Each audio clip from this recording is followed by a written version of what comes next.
if you're like me, but I try to find the highest quality meats whenever I can. So on social media, actually, was it Instagram? Yeah, the Meat and Bone reached out to me and asked if I was familiar with their products. And I was not. So I went to their site and I found out that they're based out of Miami. They have another store in Florida and over 300 products. But what intrigued me the most was the quality. They have Japanese A5 Wagyu. They have dry aged bone-in ribeyes infused with rum. They had me at that. So they were kind enough to send me a box, and I don't know what's in it. But I thought I'd even show you the whole process because, first of all, it was delivered very fast. Nice packaging, of course. And so I'm gonna go ahead and open it.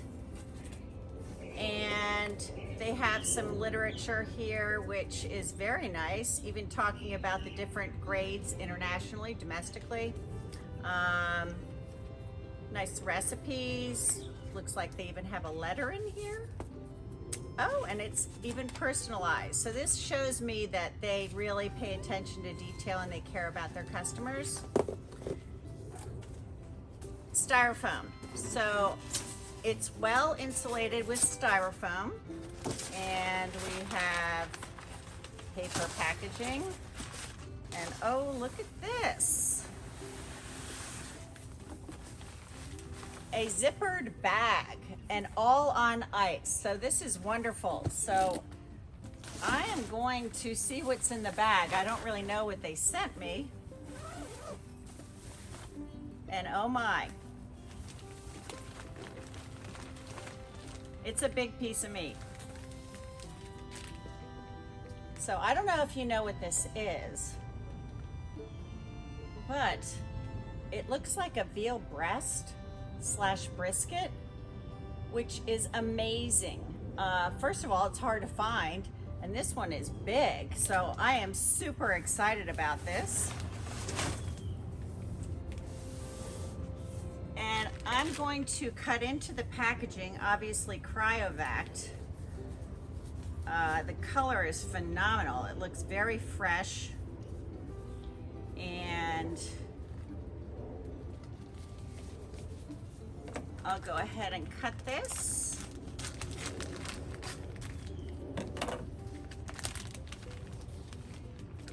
And it's cold, which is good. Wow. So that's exactly what this is. It is a veal brisket. All right, so I'm gonna have fun with this. Got to do a little research. This will be my first one that I'm cooking, but I'm planning on cooking it tomorrow. So I will share with you my experience and my journey with this Meat and Bone veal brisket. Excited. I actually weighed this and it weighs a little over 11.5 pounds. It's well trimmed. There are some pieces on it, like you can see right here, that I want to take off, because it's even much more than a silver skin. I want to keep some of the fat on the brisket to protect the meat, because veal is a lot more tender than your regular beef brisket. Also, you'll note that it's about half the thickness of regular beef brisket, so this is going to cook a lot faster. So I'm just going to go ahead and trim a little bit of this fat off. But other than that, it looks pretty good. And then as I flip it to the fat side up, you can see that there's really not a lot of fat on it. On this end there is, you can see. So I'm going to trim a little bit of that off.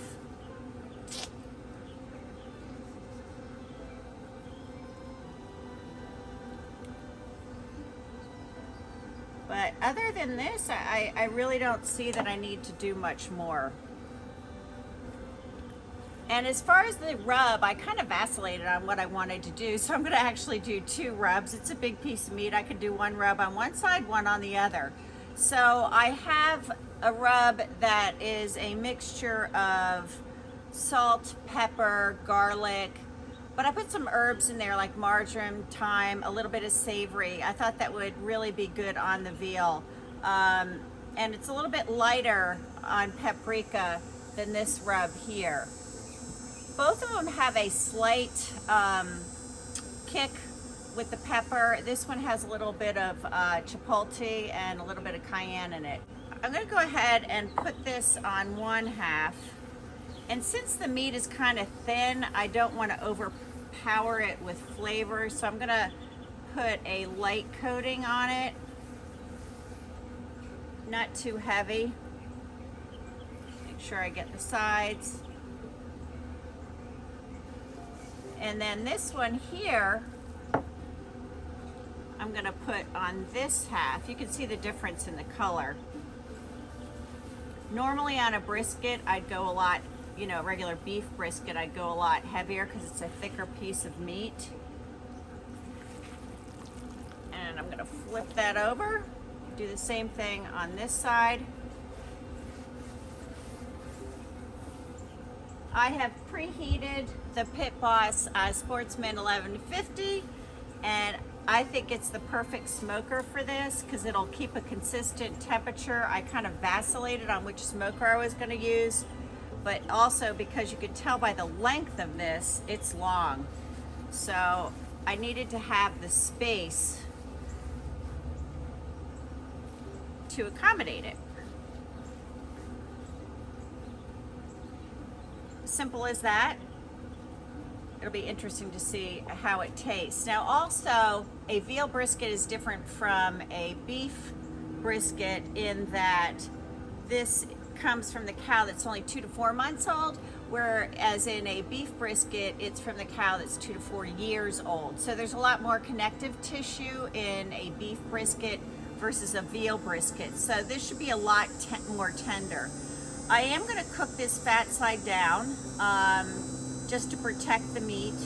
I may flip it. I'm going to see how this goes. This is the first one I'm cooking.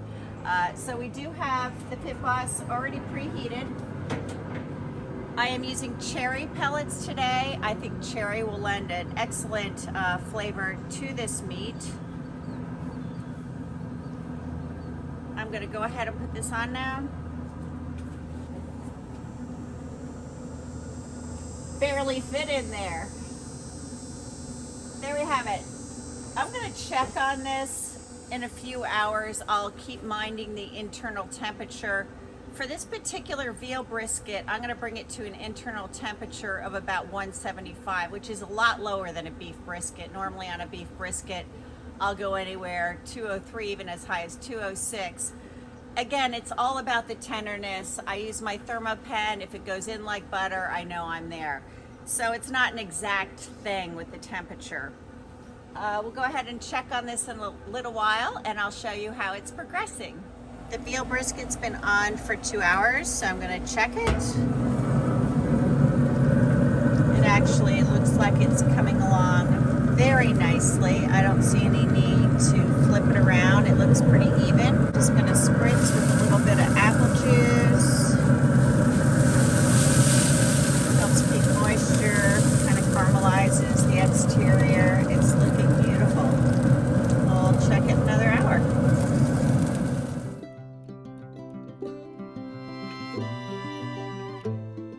The internal temperature of the veal brisket is at 175. Unbelievable in the flat and the point. So it cooked very evenly, and now I'm going to take it off and place it on some foil. And just like any other brisket I've done, or most people do, they wrap it. So I'm going to wrap this tightly.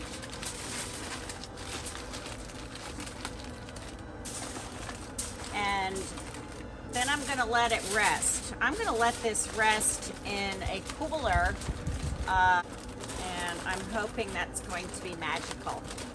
So here we have it. I'm going to go ahead and put it in the cooler now. So I just took the veal brisket out of the cooler. It rested for 3 hours, and it looks beautiful. One thing I want to do is make sure I keep the juices, but there aren't really that many. So I don't know if that's a good or a bad thing. I guess we're gonna find out. But I will save them.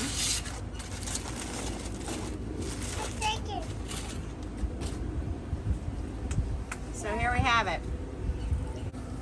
And actually the knife is going through very easily and it feels very tender.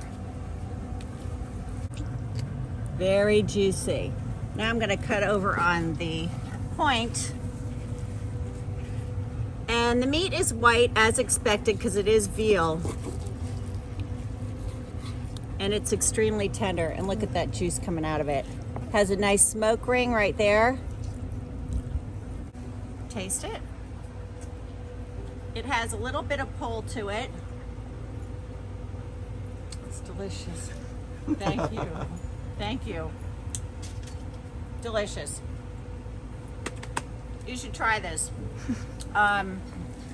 Very successful journey here. Look at that.